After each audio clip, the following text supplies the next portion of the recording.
Hi, my name is Phil. I like talking about politics, and in this video I'd like to discuss when it is that the no-deal Brexit, which is coming, is going to hit. Is it going to be at the end of 2020, as certainly I'd imagine, I think a lot of people are imagining, or could it be sooner?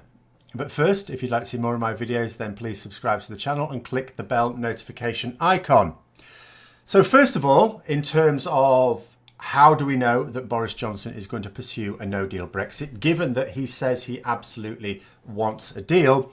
It comes through a few things. First of all, a deal with the EU is completely incompatible with the deal with the US. Boris Johnson has talked up the idea of a US-UK trade deal.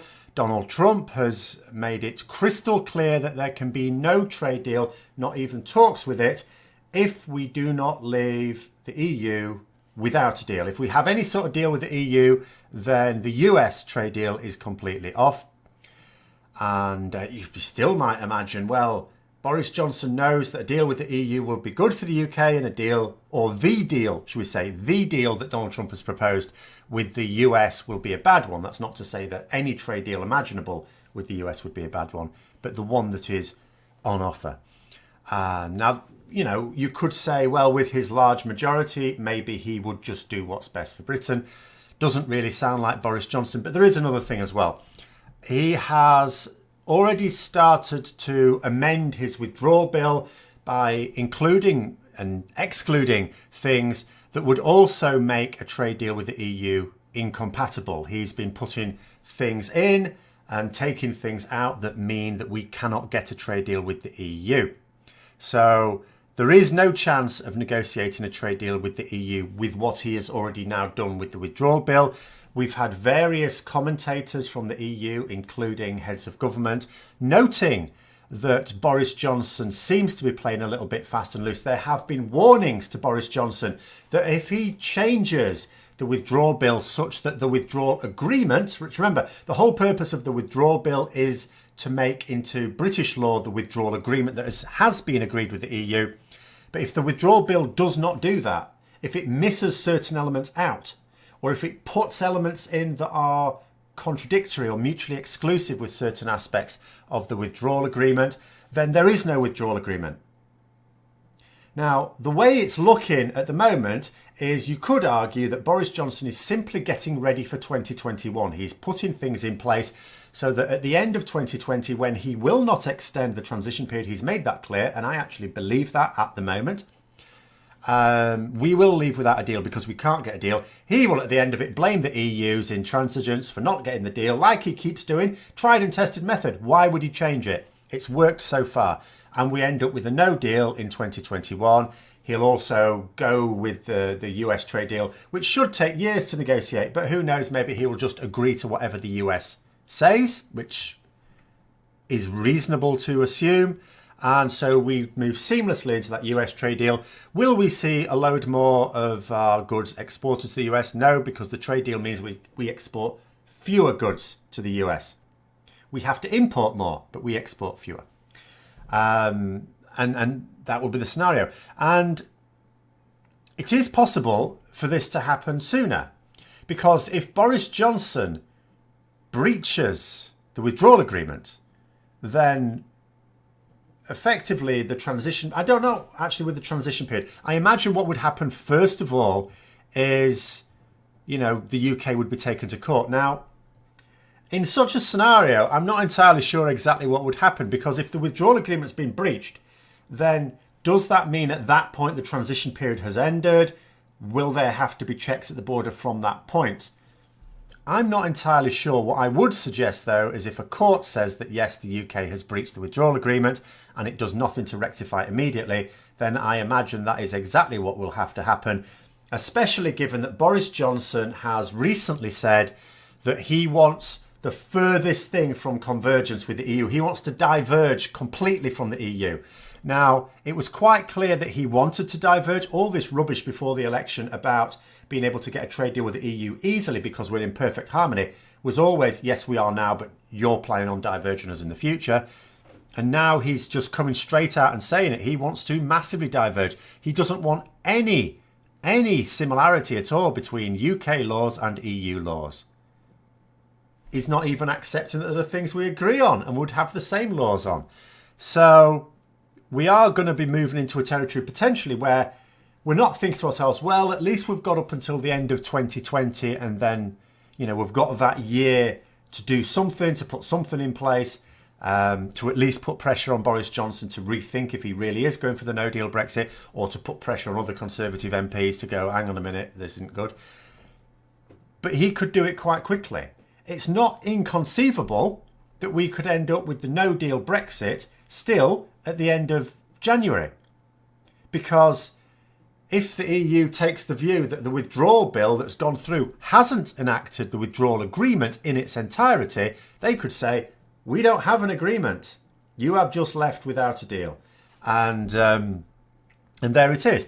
And, having various discussions, and it seems a madness that Boris Johnson would commit us to a no-deal Brexit, because that would lead to everything that his own government report in Operation Yellowhammer said would happen.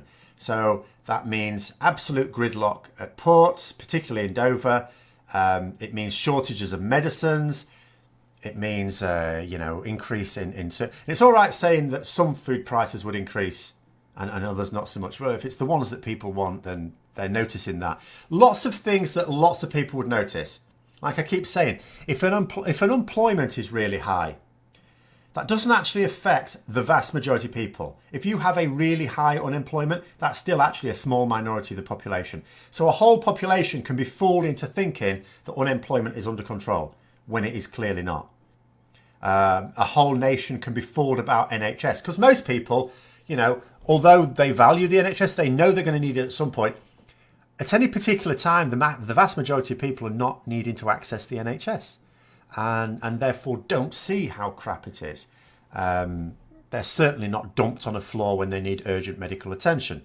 So a lot of these things you can fool the electorate on. But when you're talking about a no-deal Brexit, that's going to affect everyone. Those who are much, much wealthier will be cushioned against the effects, but they will still notice the effects. But the rest of people, the majority of people, especially hand to mouth, will definitely notice it. And you think to yourself, but this will make him unelectable come the next general election. He has no chance. But it doesn't really matter whether he has a chance of being elected next time or not. What matters is what Boris Johnson thinks. Imagine that Boris Johnson thinks the following. Let's say he imagines that in the event of a no-deal Brexit, the country will indeed be plunged into chaos. He accepts that. His own government reports have said this. There's no doubt about it. He will accept this scenario. His personal approval rating will plummet. The approval rating for the Conservative Party and Conservative government will plummet. If there were to be a general election around the corner, he would definitely lose and lose badly. So why would he do it? Well, he'll think to himself, if he does this at the end of 2020, then he's got another 4 years before he has to issue another general election. He's got such a large majority. No one's going to trigger a general election unless there is a massive backbench rebellion in the Conservative Party. They're not going to do that because to do that would mean a general election where they all lose their seats. So they will back him even though they may get nervous. So he'll have 4 years. And he may imagine, because remember, when we're talking about politicians, they're not necessarily rational people. Boris Johnson has been brought up with this Etonian notion of not just British exceptionalism, but his own exceptionalism. That, he can do anything. And imagine he thinks to himself, well, 4 years, that is plenty of time for me to turn the economy around. And in 4 years' time, when we go to the polls, yes, 4 years ago, they would have been angry. As soon as I took them out with the no deal, they would have been angry. But by then, by the time the election rolls around, everything will be fine. We'll be on the up and I'll be able to say, I've steered us through it. Yes, there were tough times. We tightened our belt. Not him personally, of course. He will need a new belt. But he steered us through it and he will get elected again. And it doesn't matter whether that's true or not, if that is what is in his head. And if that is what is in his head, why might he imagine, do I only give myself 4 years? If I can take us out without a deal in the middle of 2020, then I have even longer to rescue the economy and get the economy working in a post-Brexit Britain. Because make no mistake, although he has talked about get Brexit done, and although on the 1st of February he will say he has done Brexit, Brexit has been achieved and it's all done, he knows it's not. He knows there's a lot still to do. We won't have any trade deals, for example. We will be subsisting on the ones that we still have as a member of the EU via the transition period. He knows that when that ends, there are none. So he has to get them. And he feels he will be able to do without the EUs because they're not going to give him, and from his point of view, they're not going to give him one. From our point of view, we're not going to do what is needed to get one. And he may think to himself, if I effectively tear up the withdrawal agreement or if I breach it, they'll have to take me to court. I will say that I'm refusing to do this. We end up without a deal. I'll get to blame them because they're the ones making the fuss. We'll be out without a deal with maybe 4.5 years to go before I have to issue another general election. And he'll think he's got even longer to rescue the country and rescue the economy.